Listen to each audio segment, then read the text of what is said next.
Brought to by Baidyanath chyawanprash sugar free chyawanprash, मधुमेह रोगियों के लिए खास chyawanprash sugar free chyawanprash.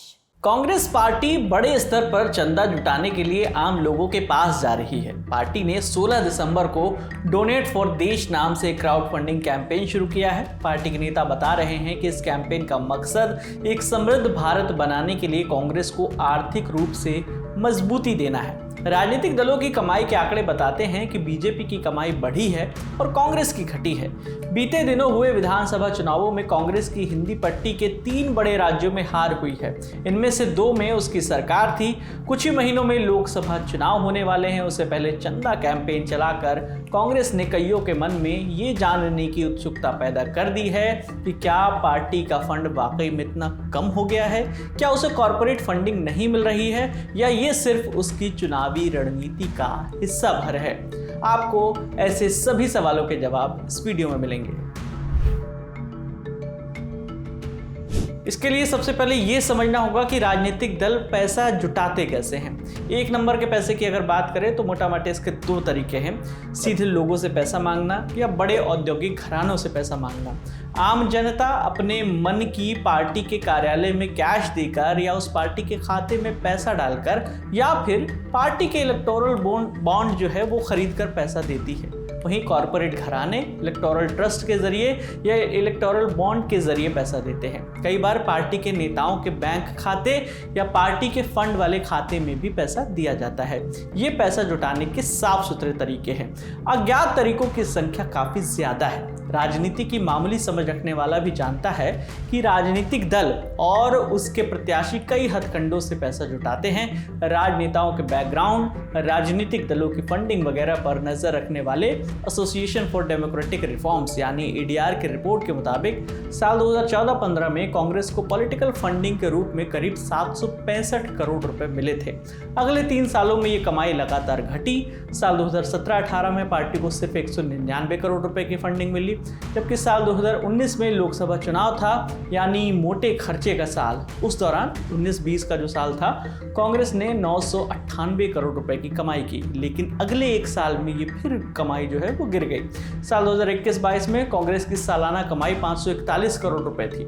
ADR के पास साल 2022 तक का ही आधिकारिक डेटा मौजूद है। इन 6 सालों का औसत निकाले तो कांग्रेस की फंडिंग में 29% की गिरावट आई है। वहीं बीजेपी की बात करें तो साल 2014-15 में उसने 970 करोड़ रुपए कमाए। साल 2017-18 में 1027 करोड़ रुपए बीजेपी को मिले। साल 2019-20 में ये कमाई 3 गुना बढ़ गई और लोकसभा चुनाव के वित्तीय वर्ष में बीजेपी की कमाई 3623 करोड़ रुपए हो गई। इसके बाद इसमें गिरावट हुई। 2021-22 में बीजेपी ने 1917 करोड़ रुपए कमाए, यानी बीजेपी की सालाना फंडिंग करीब 2 गुना बढ़ गई। एडीआर का डेटा कहता है कि साल 2016-17 से साल 2021-22 के बीच राजनीतिक दलों ने सबसे ज्यादा कमाई जो है वो की है इलेक्टोरल बॉन्ड से। डेटा के मुताबिक इन सालों के दौरान 7 राष्ट्रीय पार्टी समेत कुल 31 पार्टियों को 16,000 करोड़ रुपए से ज्यादा की फंडिंग मिली। इनमें से 9,000 करोड़ रुपए से ज्यादा इलेक्टोरल बॉन्ड से मिला। इस मामले में भी जो है बीजेपी सबसे आगे है। उसे इलेक्टोरल बॉन्ड के जरिए 5,231 करोड़ रुपए मिले, जबकि कांग्रेस को इस तरह सिर्फ 952 करोड़ रुपए की फंडिंग आई। ये तो बात हो गई फंडिंग की। कुल संपत्ति के मामले में भी कांग्रेस जो है बीजेपी से काफी पीछे है। साल 2021-22 तक के उपलब्ध डेटा के मुताबिक बीजेपी के सारे एसेट्स के वैल्यूएशन अगर करें तो 6,000 करोड़ रुपए से ज्यादा का होता है। इसकी तुलना में कांग्रेस के पास महज 805 करोड़ रुपए की संपत्ति है। ऐसे में फंडिंग बढ़ाने के लिए कांग्रेस ने डोनेट फॉर देश कैंपेन शुरू किया है। अब मुख्य सवाल पर आते हैं कि क्या कांग्रेस एक गरीब पार्टी बन गई है? तो राजस्थान की राजनीति पर लंबे वक्त से नजर रखने वाले वरिष्ठ पत्रकार आदेश रावल कहते हैं कि मुझे लगता है कि कांग्रेस के पास वोट तो है ही नहीं, साथ में नोट भी नहीं है। इसकी बड़ी वजह है कि जब से केंद्र में बीजेपी की सरकार आई है तब से कॉर्पोरेट हाउसेज ने कांग्रेस से पूरी तरह से हाथ खींच लिए हैं। कोई खुलकर ये नहीं कहता है कि मैं कांग्रेस के साथ हूँ। इलेक्टोरल बॉन्ड के जरिए पैसा देने पर उसकी जानकारी सरकार के पास चली जाती है। तो लोग इससे घबराते हैं। मुझे नहीं लगता कि बीते 10 सालों में किसी ने भी खुलकर कांग्रेस को चंदा दिया हो और आगे भी किसी को ये उम्मीद नहीं है कि 2024 में कांग्रेस चुनाव जीत सकती है। राजनीतिक दलों पर इसका भी असर पड़ता है। राजस्थान और छत्तीसगढ़ में कांग्रेस की सरकार थी, लेकिन कांग्रेस चुनाव हार गई। हालांकि आदेश कहते हैं कि क्राउड फंडिंग को लेकर कांग्रेस की ये सोच सही है कि लोग उससे जुड़ेंगे। हर बूथ पर कांग्रेस 10 लोगों से पैसा लेगी। क्राउड फंडिंग से कांग्रेस अपने दोनों मकसद पूरे करना चाहती है कि वोट भी मिले और नोट भी।